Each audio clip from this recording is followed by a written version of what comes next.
Hello everyone, today we are going to study leverage. आज मैंने ये लीवरेज टॉपिक इसलिए लिया है क्योंकि एक स्टूडेंट की डिमांड आई थी कि मैम हमें लीवरेज पढ़ा दीजिए, हमारी क्लासेस नहीं हो रही हैं। तो आज इसलिए मैंने लीवरेज टॉपिक लिया है। आप लोग भी मुझे टॉपिक्स कमेंट कर सकते हैं। अगर आपको कोई टॉपिक है जो आप लोग को पढ़ना है, मैं उस पर वीडियो ज़रूर बनाऊँगी। ठीक है, चलिए आज हम टॉपिक स्टार्ट करते हैं अपना लीवरेज। तो लीवरेज होता क्या है? It is a very important topic. आप कहेंगे मैम आप तो हर टॉपिक को इम्पॉर्टेंट कहते हो, बट बेटा ये टॉपिक बहुत ही ज़्यादा इम्पॉर्टेंट है। एग्ज़ाम में आप देखिएगा, इसमें से पेपर में पक्का क्वेश्चन आता ही आता है। और मोस्टली मैं सबसे पहले इम्पॉर्टेंट टॉपिक्स को ही कवर कर रही हूँ, जिससे आप लोग के एटलीस्ट इम्पॉर्टेंट टॉपिक्स तो हो जाएं आराम से। ठीक है, अब लीवरेज होता क्या है? लीवरेज होता है, अगर हम एक जनरल सेंस में बात करें तो लीवरेज होता है दो वेरिएबल के बीच में रिलेशनशिप क्या है। ठीक है, leverage in general sense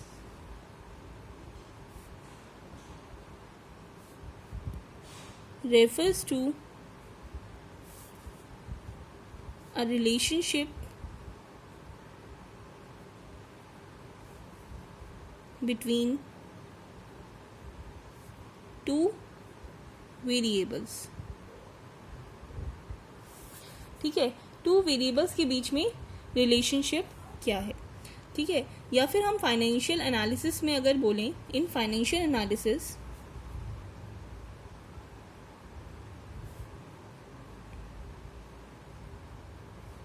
it refers the influence of एक फाइनेंशियल वेरिएबल का दूसरे फाइनेंशियल वेरिएबल पर क्या अफेक्ट पड़ता है। ठीक है, the influence of one financial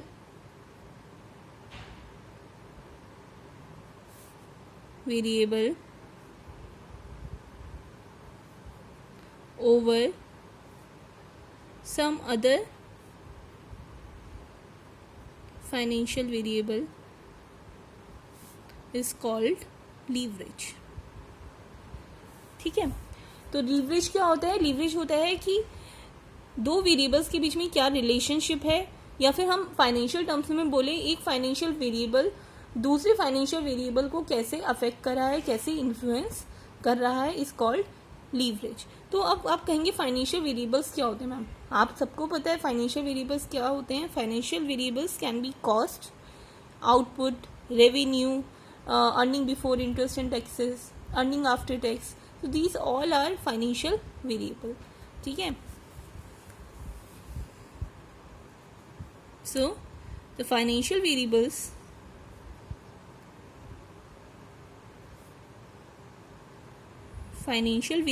can be cost, output, revenue, earning before interest and taxes। आपको पता है वो क्या होता है? EBIT।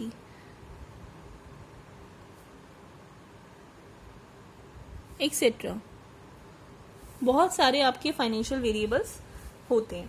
ठीक है, अब देखिए लीवरेज होता क्या है। अगर हम फॉर्मूला के पॉइंट ऑफ व्यू से बात करें तो leverage equal to percentage change in one variable over percentage change in another variable. ठीक है, अगर हम एक वेरिएबल की वैल्यू में चेंज करते हैं तो दूसरे वेरिएबल की वैल्यू में कितना परसेंट चेंज होता है इज कॉल्ड लीवरेज। ठीक है, अगर हम परसेंट चेंज करते हैं किसी वन वेरिएबल में तो दूसरे वेरिएबल की वैल्यू में कितना परसेंट चेंज होता है इज कॉल्ड लीवरेज। क्लियर है क्लास? ठीक है, अब हम बात करेंगे आगे टाइप्स ऑफ लीवरेज की, जो कि पेपर में रिपीट होता है। तो टाइप्स ऑफ लीवरेज, कितने टाइप ऑफ लीवरेज होते हैं? ठीक है, देखिए there are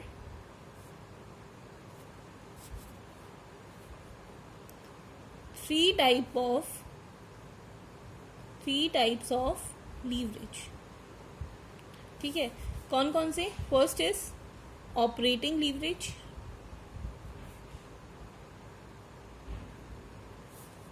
second is financial leverage, and third one is a combination of both, is called combined leverage। One by one हम इन तीनों को स्टडी करेंगे और एग्जाम्पल के थ्रू समझेंगे कि होल कंसेप्ट इसका क्या है। देखिए, पहले अगर ऑपरेटिंग लीवरेज को बताने से पहले मैं आपको एक टेबल समझाना चाहूँगी। ठीक है, आप लोग को सबको पता होगा, बट फिर भी मे बी कुछ स्टूडेंट्स हो जिनको नहीं पता हो। ठीक है,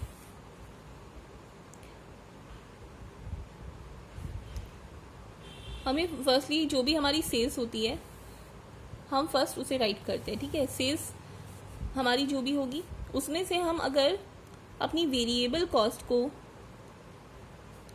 माइनस कर देते हैं तो हमारे पास जो आता है वो होता है हमारा कंट्रीब्यूशन।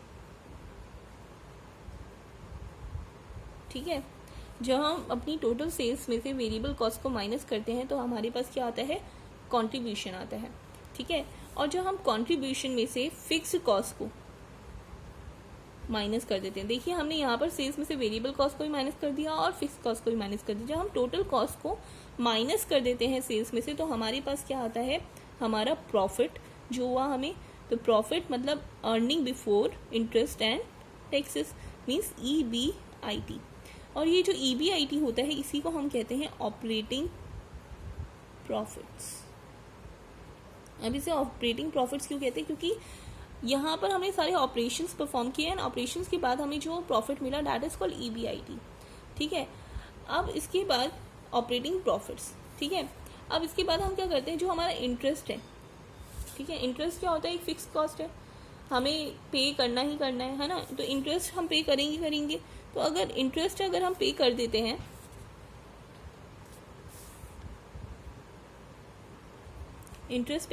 तो हमारे पास क्या आता है?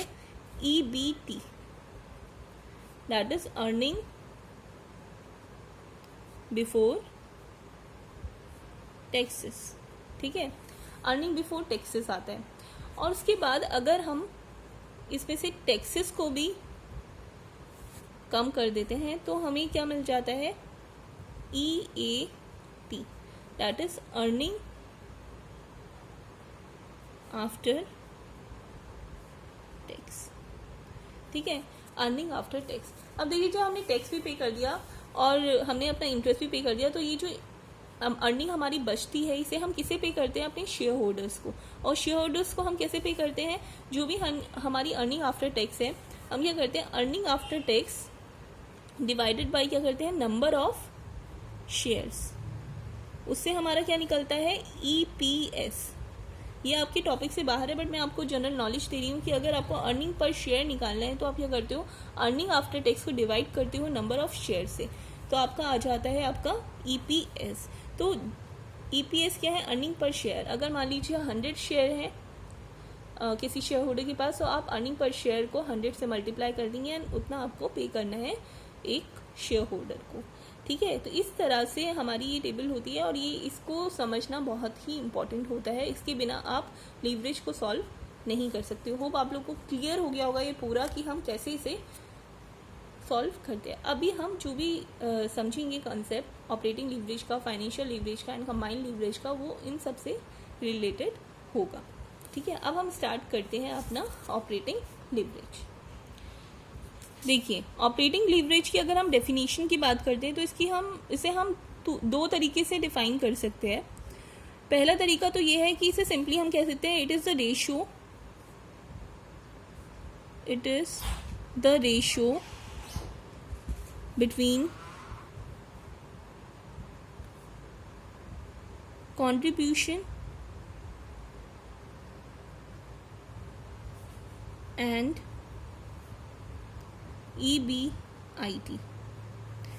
अगर इस डेफिनेशन के अकॉर्डिंग हम इसका फॉर्मूला लिखते हैं तो डिग्री ऑफ ऑपरेटिंग लीवरेज हो जाता है हमारा कंट्रीब्यूशन अपॉन EBIT। EBIT आपको पता है ये क्या है, ऑपरेटिंग प्रॉफिट्स। ठीक है, अगर हम दूसरा तरीका देखते हैं, दूसरी डेफिनेशन ये है, the degree of operating leverage, जिसे हम डिनोट करते हैं DOL से, मेजर्स, क्या मेजर करता है, measures how a percentage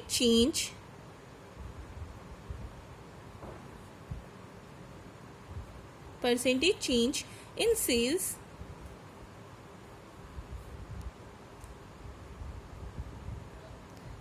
will affect companies' operating profits। कैसे हमारा, अगर हम किसी परसेंटेज चेंज करें सेल्स में तो हमारे ऑपरेटिंग प्रॉफिट्स में कितना फर्क पड़ेगा। ठीक है, that is called degree of operating leverage. ठीक है, दूसरी डेफिनेशन हमारी ये कहती है। तो पहली डेफिनेशन क्या कह रही थी कि DOL क्या है, is a ratio between contribution and operating profits. And दूसरी डेफिनेशन ये कहती है the degree of operating leverage measures how a percentage change in sales affects the operating profits of the company.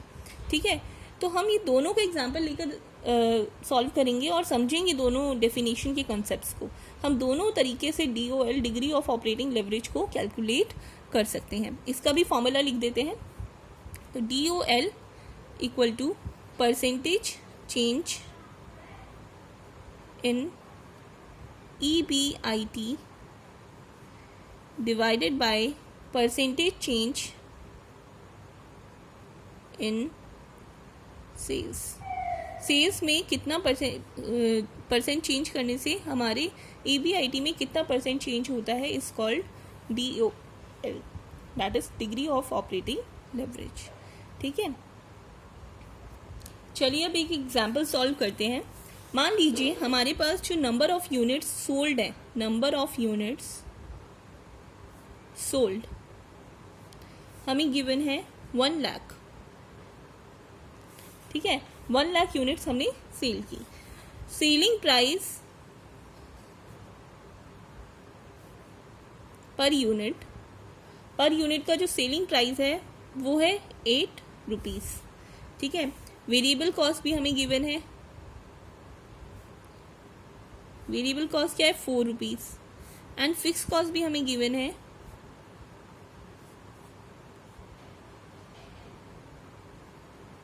2,80,000। ठीक है, हमें फाइंड आउट करना है degree of operating leverage. तो हम कैसे कैलकुलेट करेंगे, तो हमें क्या करना है, फर्स्टली हमें number of units sold given है। ठीक है, और सेलिंग प्राइस भी गिवन है, तो हम यहाँ से सेल्स फाइंड आउट कर सकते हैं, हम यहाँ से सेल्स अपनी कैलकुलेट कर सकते हैं। तो सोल्यूशन, यहाँ से हम सेल्स फाइंड आउट करेंगे, अपनी सेल्स हमारी क्या होगी, selling price into number of units sold. तो 8 into 1 lakh that is 8 lakh. ठीक है, 8 लाख हमारा क्या आ गया, सेल्स। ठीक है, सेलिंग प्राइस, अब इसका काम तो हो गया। वेरिएबल कॉस्ट, उसके बाद हम क्या करते थे, वेरिएबल कॉस्ट को सेल में से माइनस करते थे, है ना। तो अब यहाँ पर हमें जो वेरिएबल कॉस्ट है वो कितनी दी हुई है, वो दी हुई है 4 रुपीज़। और 4 रुपीज़ क्या दी हुई होगी, पर यूनिट दी हुई होगी, सारी यूनिट्स के लिए थोड़ा ना होगी ये। तो हमें क्या करना पड़ेगा, 4 को मल्टीप्लाई करना पड़ेगा नंबर ऑफ यूनिट से, दैट इज 1 लाख, है ना। तो हमने मल्टीप्लाई किया तो हमारे पास क्या आ गया, 4 लाख रुपीज़। ठीक है, वेरिएबल कॉस्ट भी हमने निकाल ली। अब हम इन दोनों को जब माइनस करते हैं तो हमारे पास क्या आएगा, कॉन्ट्रीब्यूशन। ठीक है, कॉन्ट्रीब्यूशन, इन दोनों को जब हम सब्ट्रैक्ट करते हैं तो सब्ट्रैक्ट करके हमारे पास क्या आई वैल्यू, हमारे पास आया 4 लाख। ये क्या हो गया हमारा कॉन्ट्रीब्यूशन। अब हमने कॉन्ट्रीब्यूशन भी निकाल लिया। अब हमें क्या करना है, फिक्स कॉस्ट इसमें से माइनस करनी है। फिक्स कॉस्ट हमने माइनस किया, फिक्स कॉस्ट कितना दिया हुआ है, 2,80,000। ठीक है, और फिक्स कॉस्ट तो आपका सब यूनिट्स के लिए होता है, ये पर यूनिट बेसिस पर नहीं होता। तो फिक्स कॉस्ट आपको दिया हुआ है 2,80,000। जब आप कंट्रीब्यूशन और फिक्स कॉस्ट को माइनस करते हो तो आपके पास क्या आता है, EBIT, that is operating profits, और वो है आपका 1,20,000। ठीक है, इतनी आपको कैलकुलेशन यहाँ करनी थी। अब हमें क्या करना है, सिंपल फॉर्मूला अप्लाई करना है, that is DOL equal to contribution upon EBIT। ठीक है, so DOL that is degree of operating leverage equal to contribution upon EBIT। ठीक है, कॉन्ट्रीब्यूशन हमारा क्या है 4 लाख और EBIT हमारा कितना है 1,20,000।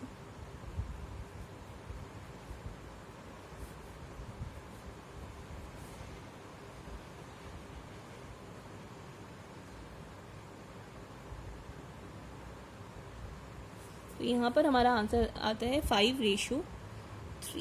ठीक है, ये हमारा है डिग्री ऑफ ऑपरेटिंग लेवरेज। ठीक है, इस तरह से हम डिग्री ऑफ ऑपरेटिंग लेवरेज को कैलकुलेट करते हैं। आई होप आप लोग को ये क्लियर हो गया होगा ये कंसेप्ट। अभी देखिए हम दूसरा फॉर्मूला को भी अप्लाई करना सीखेंगे कि हम कहाँ अपने दूसरे फॉर्मूला को अप्लाई करते हैं। ठीक है, अब एक और एग्जाम्पल लेते हैं। देखिए ये हमारा है दूसरा एग्जाम्पल, इसमें हमें नंबर ऑफ यूनिट सोल्ड दिया हुआ है 1,000 rupees, selling price per unit 10 rupees, variable cost 7 rupees and fix cost 1,000 rupees.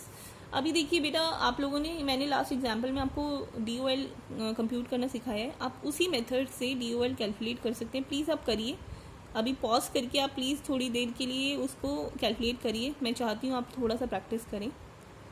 ठीक है, पॉज करिए वीडियो को और सॉल्व करिए।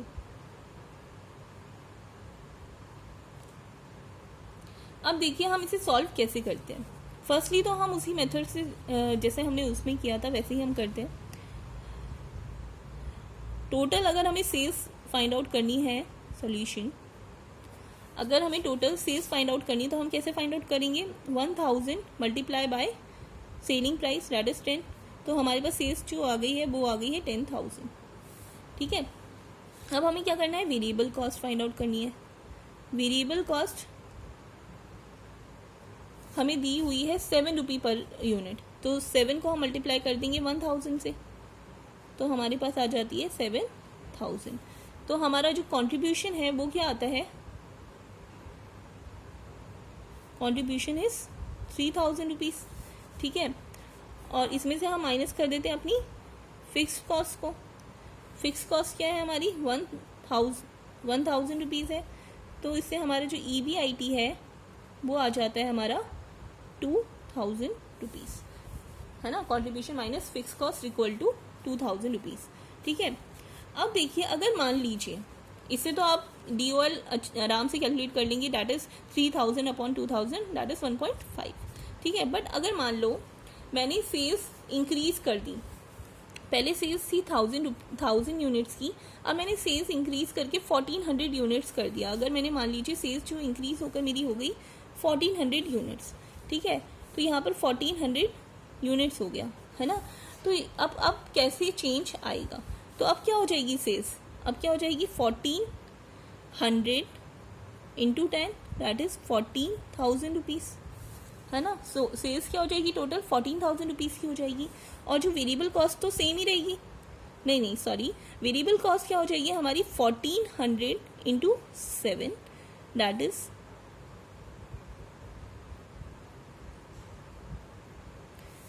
9,800। ठीक है, और अगर हम इससे कंट्रीब्यूशन फाइंड आउट करते हैं तो हमारा कंट्रीब्यूशन क्या आएगा इस केस में, कंट्रीब्यूशन हमारा आएगा 4,200। ठीक है, 4,200 हमारा क्या आ जाएगा कंट्रीब्यूशन, और कंट्रीब्यूशन में से फिक्स कॉस्ट को जब हम माइनस करते हैं जो कि है हमारी 1,000 रुपीज़, तो हमारा EBIT आता है 3,200।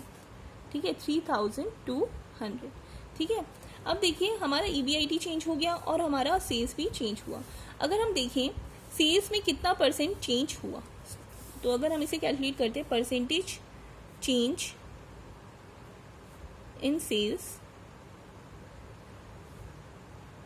तो कितना चेंज हुआ है, इसे कैसे कैलकुलेट करेंगे हम? 14,000 जो न्यू वाला है माइनस जो पुराने वाला था दैट इज 10,000, ठीक है। 14,000 हमारी पूरी सेल्स थी पहले, बाद में, और पहले थी 10,000, तो 14,000 माइनस 10,000 अपॉन ओल्ड जो पुराने वाली थी दैट इज 10,000 इंटू 100, क्योंकि हमें परसेंट में चाहिए। तो इसे हम सॉल्व कर लेते हैं।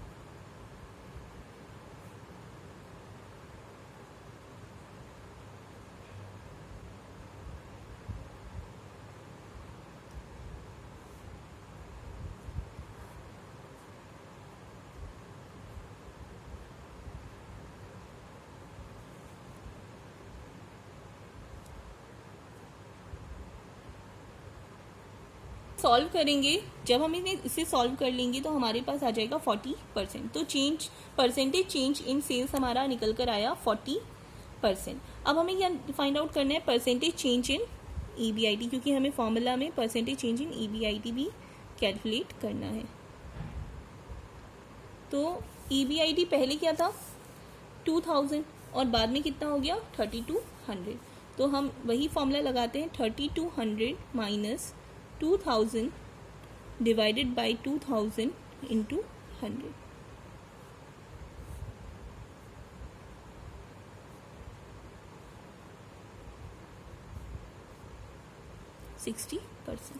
ठीक है, 60% का चेंज आया EBIT में। अब हम अपना जो डिग्री ऑफ ऑपरेटिंग लेवरेज का फॉर्मूला लगाते हैं, degree of operating leverage equal to percentage change in sales percentage change in EBIT upon percentage change in sales. ठीक है, अब इसकी वैल्यू पुट कर देते हैं। परसेंटेज चेंज इन EBIT कितना था 60% upon percentage change in sales क्या था हमारा 40%। इसे कट कर देते हैं तो रेशियो जो आता है वो आता है 3:2। ठीक है, 3:2। तो इस तरह से हम ऑपरेटिंग लिवरेज को कैलकुलेट करते हैं। ठीक है, आई होप आप लोग को अच्छे से क्लियर हो गया होगा। अगर फिर भी कोई डाउट है तो आप लोग प्लीज़ कमेंट करिए, कमेंट कर आप मुझसे पूछ सकते हैं। ठीक है, तो ठीक है क्लास, आज के लिए क्लास यहीं पर एंड करते हैं क्योंकि बहुत लेंदी हो गई है। ठीक है, कल फिर कंटिन्यू करेंगे हम फाइनेंशियल लेवरेज के साथ। Okay, thank you and please like and don't forget to subscribe my channel. Okay, thank you.